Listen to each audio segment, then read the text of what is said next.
Eto na, kakasuhan na mga kutsero. Grabe. Pause na ako.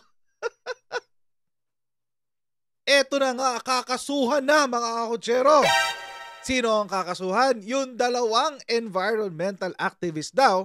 Kakasuhan na sila ng perjury mga kutsero ng ating Department of National Defense.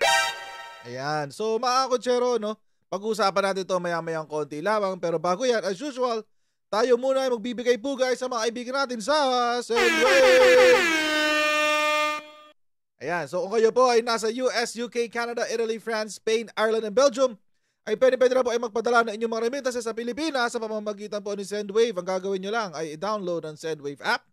Gawa po kayo ng account at ilagay nyo po ba account details dyan. At pwede na po ay magpadala sa GCash, Cash Pickup at sa iba't ibang mga bangko sa Pilipinas.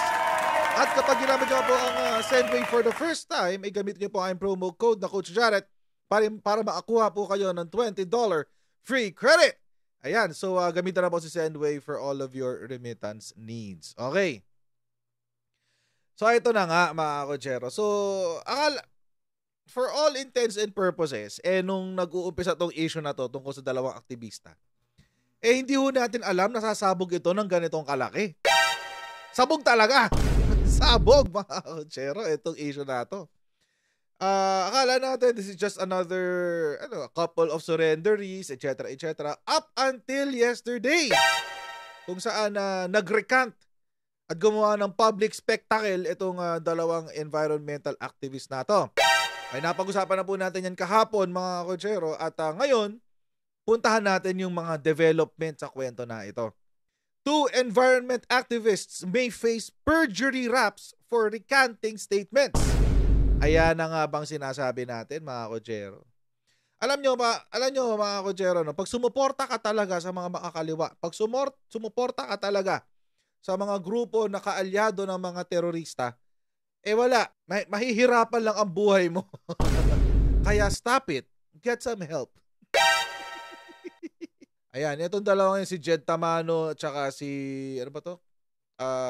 Castro din yung pangalan nito isa Yung itong isang babae, Castro din ang pangalan nito. Pero sa kanilang dalawa, parang ito yung mas matapang sa kanila. Pero kasi sa admission na rin nung sa kanyang sworn statement, apparently, ano daw siya, 4 years na raw siyang NPA. Yan, 4 na taon na raw siya NPA. Yan ang sinabi niya sa kanyang sworn statement. Pero ayun na nga mga kutsero, anong nangyari dito? So kahapon, nag-recant nga sila ng kanilang statement. At sinabi po ng ating, ng ating pong NTF-ELCAC na sila raw po ay na-hoodwink. Ibig sabihin sila po ay naloko nitong dalawang ito. Nagulat din sila doon sa biglang pagbaliktad nitong dalawang bata na ito no, sa kanilang mga statements. Nakakatawa, sumagot diyan si Teddy Casino. Diba? Alam nyo mga kutsero, of all the people na gusto nyo kumampi sa inyo, itong mukong na to talagang gusto nyo kumampi sa inyo, si Teddy Casino. My goodness. O, tapos sabi niya, does anyone really believe that 2 20-year-old girls hoodwinked and betrayed the NTF-ELCAC, AFP, PNP, PAW, NSC, and 2 LGUs just to score propaganda points against the government? Oo, kasi kayo sumusuporta sa kanila Kaya nilang gawin yan. Matapang sila dyan kasi hindi naman niya matatapang kung walang mga backer Kayo yung mga backer nila. Mga teroristang grupo. Tapos ito pa, meron pang patutsada sa confidential fund si Teddy Casino. Ayan Sabi, sa laki ng confidential and intelligence funds nyo, maluloko kayo ng ganito? Kaya nga itong dalawang batang babae ang pinili nyo Kasi mas kapali-paniwala, di ba? Alam nyo mga kutsero, meron bang scammer na sasabihin sa aamin na scammer siya? Walang ganun. Meron bang estapador na aamin na bagong kilala pa lang kayo, aamin na siya na estapador siya? Wala. Ganun ang ginawa nyo dito. Ganun ang ginawa nyo dito sa grupo ng NDFP. Hindi talaga pagkakatiwalaan itong mga to CPP, NP, NDF. Wala talaga. The government is now resorting to gaslighting to cover up their illegal, quote-unquote, illegal actions and gross violations of the rights of Jonila Enjed. Yun, Jonila Castro pala yung isa. Jonila Castro. Hindi na bago ang itong modus na pagdukot sa palitang pagpapasuko at pagsisinungaling na ginagawa ng NTF-ELCAC at AFP. Sa pilitang pagsusuko? 200 sa pilitang susuko? Bigyan ka ng trabaho? Bigyan ka ng pabahay? Bigyan ka ng proteksyon? Hindi ka susuko? Alam nyo mga kutsero, ito pong ginagawa ng mga makakaliwang grupo. Tulad yan, Latedi Casino, etc. etc. Ito po ay senyales ng mga this is a desperate move. This is a sign of desperation. Galing po sa grupo ng kaliwa. Bakit? Dahil nga po, mga kutsero, humina na po sila ng sobra-sobra. In fact, di ba, sabi pa nga, before the end of 2023, actually 2024, before the end of 2024, sabi ng ating AFP at ng ating DND at ng ating OPAPRO, mauubos na raw ang mga komunista. Kaya desperado sila ngayon. Desperate moves o desperate times call for desperate measures. Ayan. Ngayon mga kutsero, kailan po sinabi na kakasuhan itong dalawang babae na nagpagamit sa CPP, NPA, NDF? Sino po ang nagbanggit niyan? Yan po ay lumabas sa hearing kanina sa Kamara. Kasi may budget hearing po ang ating Department of National Defense. At si Raul Manuel, mga kutsero, ang nangunang isa sa mga naunang nag-examine sa kanila. At nangyari, eto nga yun. Papanoorin natin yung nangyari. Medyo mahaba lang, around 10 minutes. Pero mga kutsero, pakiintindi na lang kasi mas mahaba pa to dapat. Mas mahaba pa to, mga 15 minutes pa to. Actually, may mga parte dito na mapapansin nyo, parang ang bilis magsalita ni Raul Manuel tsaka mag-iiba yung pitch. It is because binilisan ko po talaga dahil ang dami ho niyang sinabi na napakawalang kwenta, na pampropaganda lang. So yung mga pampropaganda, binilisan ko na lang para medyo mas mabilis yung video. At panoorin natin. Una pong topic ay ang pagdukot sa binabansagang Orion 2. Sila po ay sina Jed at Junila, kayo lang dalawang nagbansag kabataang yan. kababaihan. Walang naniniwala sa inyo dyan. Nabanggit po natin ito last in some privileged speech, Mr. Speaker. Kahapon din nabanggit natin dahil finally ay wala na po sa kamay ng NTF-ELCAC at ng militar ang dalawa. At mismo sa isang press conference organized by NTF-ELCAC, sinabi po ng dalawa na sila ay inabduct. Walang iba kundi ng militar. With the AFP... By the way, yung wala po sa custody ng pamilya nila yung dalawang bata. Take note. Wala po sa custody ng pamilya nila. Apparently, napanood ko kanina sa ANC na nasa safe house daw yung dalawang bata. Anyway, tuloy natin.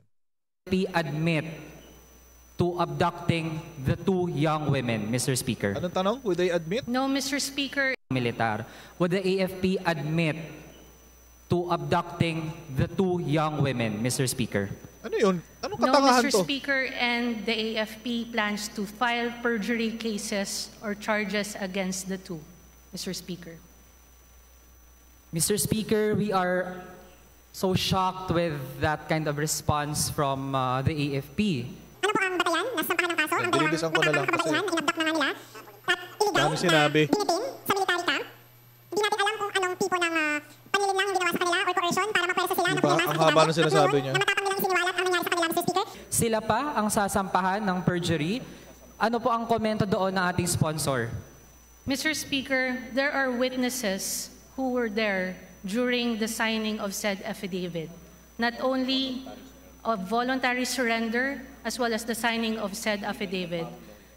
The POW lawyers were there. The stepfather of one of the ladies were there. And they were even asked if they were coerced into signing by her stepfather, and she denied being coerced, Mr. Speaker.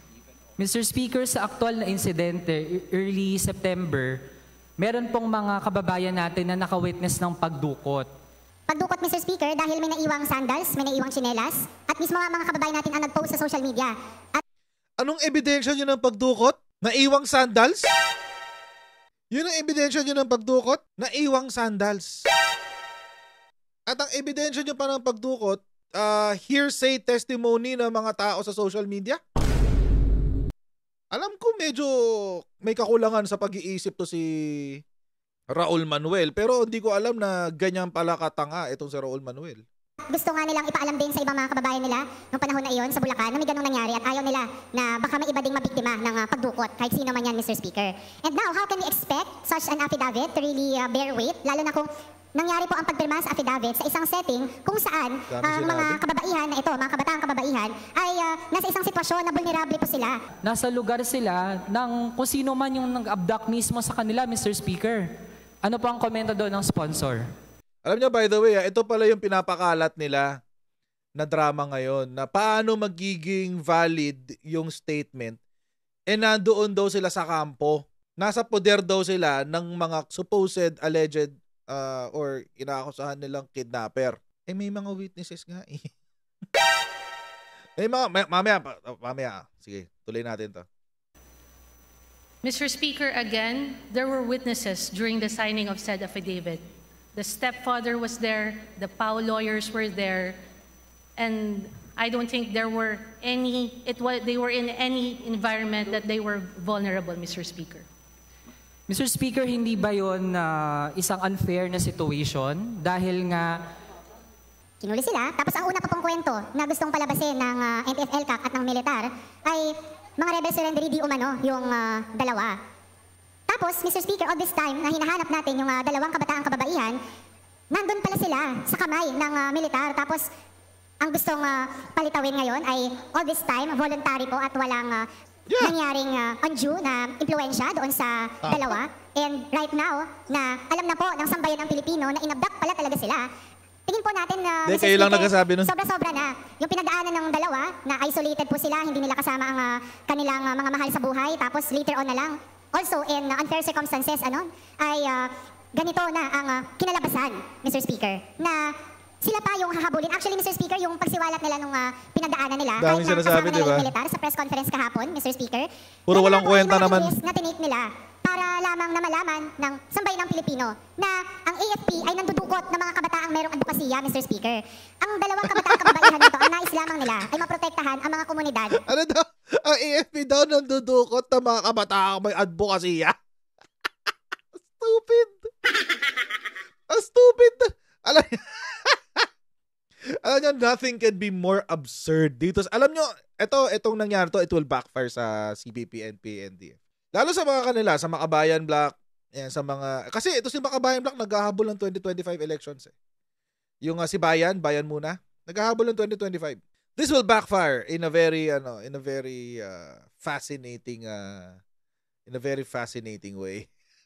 Babalik sa kanila to, mga kotsero. Tuloy natin. Na maaapektuhan ng mga reclamation activities sa Manila Bay.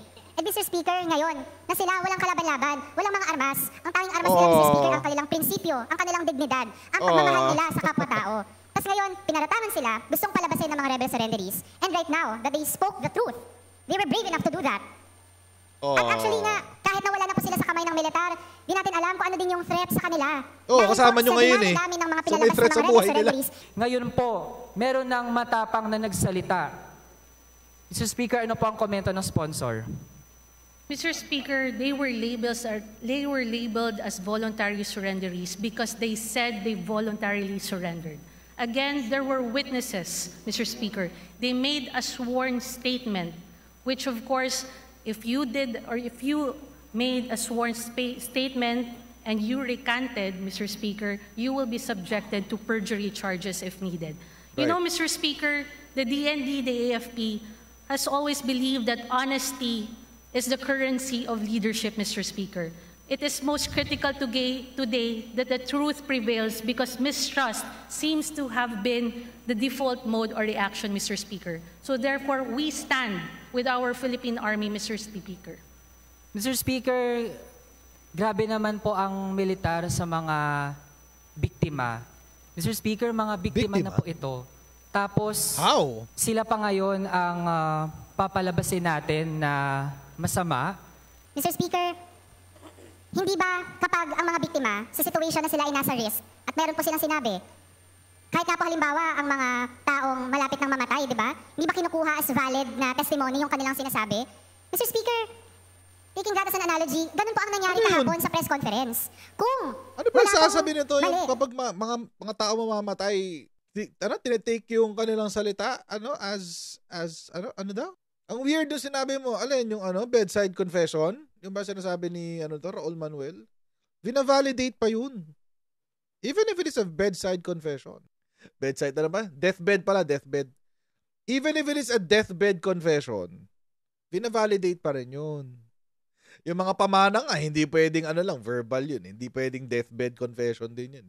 Yung mga ipapamana, hindi pwede. Kailangan doon nakapapel. Maski yung nakasulat, kahit yung may tissue, etc., etc., naman tawag doon. Shucks, I forget what it's called. Even that is going to be validated. So ito ngayon, merong sworn statement yung mga bata, merong nag-recant sila out of the blue. O i-validate ngayon yung kwento nila. How do you validate that? O di kakasuhan sila. Kaya nga perjury Sabihin nagsinungaling ka under oath. Mr. Speaker, bakit tinake down ng NTF-ELCAC ang video ng press conference right after na nag-admit ang dalawang kababaihan na inabduct sila ng militar? Ano po ang paliwanag? Bakit tinake down ang video ng press conference na live na nangyayari?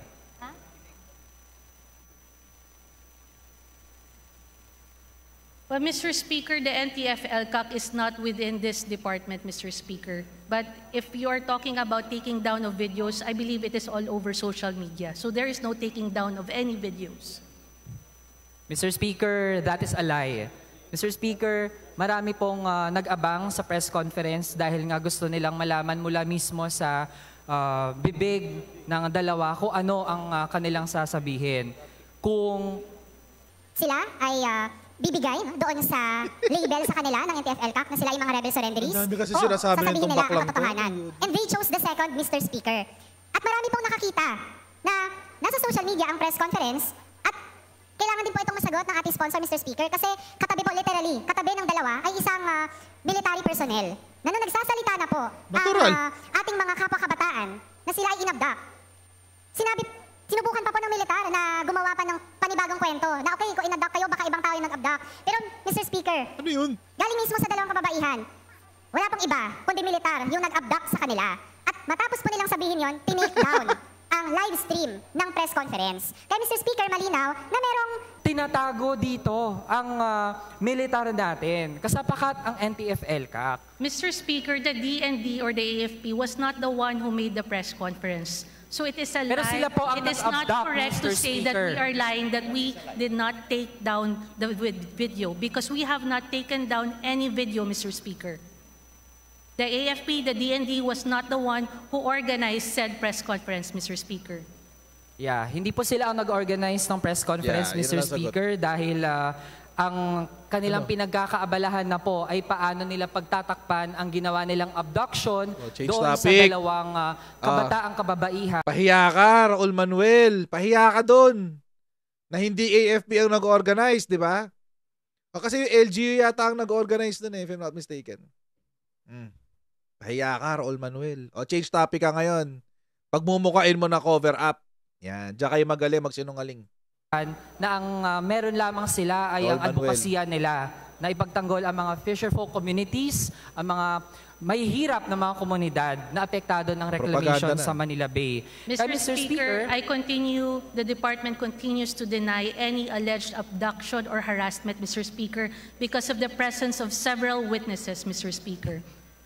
Mr. Speaker, again, unfair po ang sitwasyon kung saan na puwersa na pumirma doon sa affidavit ang dalawa. How? At galing na rin po mismo sa bunganga ng ating mga biktima, Mr. Speaker, ang naging sitwasyon noong sila ay pinapirma ng affidavit. And Mr. Speaker, galing din po sa bunganga ng tatay ng isa po ng mga babae na yon na voluntarily nag-surrender po sila. Mr. Speaker, ang mga kabataan na ito, hindi na po sila mga bata. Mr. Speaker, they are above 18, 20 plus na po sila. Kaya po nilang mag-isip on their own. Sana po hindi Change topic na naman. maliitin ng AFP ang kapasidad ng ating mga kabataan na magsalita on their own. Mr. Change topic Speaker, ang wala. nakakapagod na all this time ang tingin nila sa mga kabataan na meron Change lamang topic. mga gustong gawin, sumasali sa organizations. Red Meron herring ang sariling puto. isip. Sorry. Pardon my French. Pero, Raul Manuel, ano ba naman? Ang weak naman ang weak nung balik mo. Sobra. Sobrang weak, promise. Sobrang weak nung balik mo na yun. Para lang mailusot mo, sabihin mo, kasi mga bata sila, meron na silang sariling pag-iisip. Para lang mailusot mo yung testimony, yung ma-invalidate mo yung testimony ng tatay. Ganun ba yun? Ganun ba yun? Paano kung let's say, totoong krimen yung nakita? O paano let's say, ganito, totoong inabdak. Tapos ang nakakita, adult din. Ano nga gawin? I-invalidate mo rin yung sinabi nila nung witness mo na nakakita ng abduction dahil 21-year-old na yung mga bata na yan at sila ay nakakapag-isip na on their own? Oh my goodness. Nakapag-decide nga sila maging NPA eh. Nakapag-decide sila na maging NPA. Yung Jed, since May 2023, hinahanap na siya ng mga magulang niya. Yung Castro, hindi ko alam kung matagal na raw nasa bundok yun. 4 na taon na raw siya NPA, sabi sa sworn statement niya. So, ibig sabihin, sila mismo, above 21 years old, ang pumirma sa kanilang sworn statement. Sila mismo ang nagsulat ng kanilang sworn statement. Tapos, ang isasabihin mo, ang ibabalik mo dahil yung eyewitness na nakakita sa kanila na nag-take, na sumulat ng sworn statement, parents nila. Come on, Raul Manuel. My goodness. Alam ko talaga walang utak tong batang to, pero I never thought that this guy is really that. At ngayon, Mr. Speaker, na meron ng nagde-debunk ng narrative ng AFP sa dinami-dami ng mga rebel surrenderies. Ngayon, meron ng tumindig. Ganito na ang kanilang gustong palitawin, Mr. Speaker. Kaya kung paninindigan ng AFP ang kanilang gawa-gawang kwento, at ngayon sasabihin po nila sa publiko, nakikita po ng ating mga viewers, kita po ng mamamayang Pilipino na yun pa yung balak nila, Mr. Speaker, sampahan ng perjury, yung dalawa. Let's see, Mr. Speaker, saan papanig ang opinyon ng publiko bago pa maghabi na naman ng dagdag na mga kwento ang ating Sagutin ko na yung tanong mo, Raul Manuel. Alam mo, kakakampi sila sa AFP. Raul Manuel, maniwala ka. Kakakampi sila sa AFP. Alam mo kung bakit? Kasi mga kakutsero, eto pong PAW, hindi ho sila miyembro ng AFP. Sila po ay tumutulong sa iba't ibang ahensya natin para magrepresenta ng iba't ibang ng mga tao na huhuli, lalo-lalo na mga indigent. Nagsalita po ang PAW. Sila ho mismo ang kumuha ng sworn statement. PAW mismo ang kumuha ng sworn statement. In fact, papaita ko sa inyo yung sinabi ng PAW. Ito po si Chief Persida ng PAW. Pakinggan po natin sinabi niya. Execute po ng written statement ay sila mismo. Okay. Dinatna na lang po ng public attorney natin na naka-assign sa North Sagaray District. Na ito pong dalawa ay nangangailangan ng tulong para ma-comply nila ang requirement ng task force balik loob. Kailangan nila abogado? Oo. Okay. Gawa na ito, may written sila.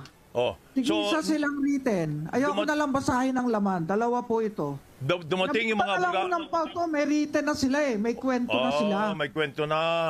At sila ay sa Bataan nagmula hanggang sa pumunta sila ng Guagua at merong namagitan para makarating sila sa Doña Remedios Trinidad sa 70th Infantry Battalion. Kaya po yung sinasabi nilang may nanakot, tinakot, at tapos tinatakot naman kami ng NUPL na kami ay kakasuhan yung PAW lawyer. Kawawa naman yung PAW lawyer. Alam nyo ba, bago na-type tong typewritten na sinumpaang salaysay, may written na. Tapos ang ginawa nung PAW na kasi minantulong yung ating 70th Infantry Battalion para ma-endorse sa Task Force Balik Loob, itong dalawang bata na to. Although 21 years old na at hindi na minor, itong mga to, ay isa 22, ay makagawa ng papel na talagang sila ay handang magpasakop na sa gobyerno. So, winan-on-one pa eh. Silang tatlo lang, si Attorney Joffer Bagay, saka yung dalawang to, si Jonila at si Jed. Pina-close niya yung conference room, sila lang nag-usap at in-interview niyang mabuti. Yung dalawa? Opo, bin-interview. At eto pa, yung isa dito, kasama pa yung parents ni Jed, si Jed. Nung Jed Tamano. manumpa, si Jed Tamano, yung kanya palang ama ay retired military. At pinasagbihan pa nga ni attorney ng PAW, dati ka palang military, ba't hinahayaan mo yung anak mo? Ang sagot naman, ayun nga yan, ayan na, balik loob Anong na. pangalan nung tatay? Ay, hindi nakuha yung pangalan eh. Pero si Mr. ano yon, tatay ni Jed Tamano. Tamano ang apelido. Yan. So, sa puntong yan, may sulat kamay sila eh. Paano tatakutin ng PAW? Inabutan lang sila. Ay, nagiging style bolok na ng ibang mga nagdaapid-apid na pagka gustong mag-recant, tuturo si PAW. Kabayan, kawawa naman yung mga PAW natin. Correct. So, nung dumating ho ang ating PAW lawyers, meron ng affidavit. Merong written na sila. Written, sulat kamay nila. Oo nga ho. Pero Oo. hindi ho kaharap ang abogado natin nung ginagawa yung written statement niyan. Hindi. Hindi Yun. kaharap. Kaya nung dumating siya, yun nga daw, kailangan requirement. Talagang may requirement. Tiniyak niya na yung laman nitong sinulat kamay ay nasa puso nila. Correct. So in-interview siya, ipinaulit niya yung Tama mga yung ginawa sinasabi ng PAW. nila. Ano ba yung sinabi niyan? Kinukwento ng mga bata. Kaya nga ang pakiramdam namin itong mga batang ito ay may kinakatakutan na baka may gumanti sa kanila. Kaya nagganyan nag-recant. Sa totoo lang kabayan, nais kong iulat sa sambayan ng Pilipino. Mula po noong 2001, umabot na po sa 3,733 ang nagbalik loob. At ano mo nga itong data natin to? Pwede mo i-close up to para makita ng mga kababayan. makikita ba? Napakarami na kabayan ang nagbabalik loob. Ayan. Medyo Ayan. malabo, May no? ang Yan. babae, may data kami ng babae, umabot ng 912, ang lalaki 2,821. Okay. Yan. 3,733. Yung PAW po kasi naka-tie up sa task force, balik loob ng ating gobyerno para Okay. po pag may babalik, ay talagang tinitiyak na magbabalik loob. Ay pinakwento niya, ano ba talaga nangyari? Ayun, kinukwento, galing sila ng Orion Bataan. Pumunta sila ng Guagua at merong ba't ang dami? wag ko nang bagitin ang pangalan. Oo. Yun naman ang naging conduit para makarating sila doon sa DRT. Dahil yun naman ang malapit sa sa 70th No, Infantry ibig sabihin niya Battalion. pumunta, wala ho silang kasama? Ang kwento sila sila lang eh. Sila lang.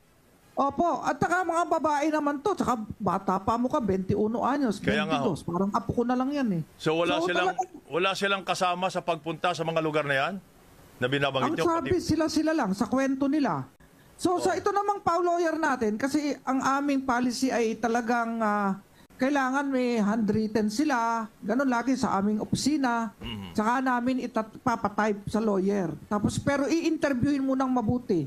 Kung mula sa puso mo at talagang totoo yung At ginawa sinasabi. ko yan din Juris. na Atty. Bagay. Ginawa po niya. Okay. Opo, talagang ganun po. Kailangan maingat po tayo. Yes, At yes, ito yes. naman ito, ang ating gobyerno naman ngayon ay nagbigay talaga ng, kumbaga ay pag-asa sa lahat na namundok na magbalik loob na. Bagong Pilipinas na. Bagong Pilipinas na nga. Tama. Tama si Chief Persida dito. O, kaya alam nyo mga kutsero, itong drama nilang ng Raul Manuel at saka nitong sino ba ito isa? Teddy Casino, tsaka mga iba pang mga tawag dito, iba pang mga players dito. Lalo yung dalawang bata. Kawawa tong dalawang bata kasi kaso nagpagamit kasi sila eh. Nagpagamit kasi sila dun sa CPP, NPA, NDF eh. Anong gagawin natin, di ba? May pagkakataon na sila para magkaroon ng maayos na buhay. Kaso ang problema, mas pinili nilang suportahan yung mga teroristang grupo. So, paanong gagawin? So, ngayon, dahil dyan sa mga nangyari, habla. Mahabla yung dalawang bata. So, mga kutsero, wala tayong magagawa. This is really a cautionary tale, mga kutsero. This is really a cautionary tale. Wala ho talaga maidudulot na mabuti kapag sumuporta ka talaga sa mga kaliwa. Wala ho talaga. Wala ho maidudulot na mabuti sa inyong buhay yan.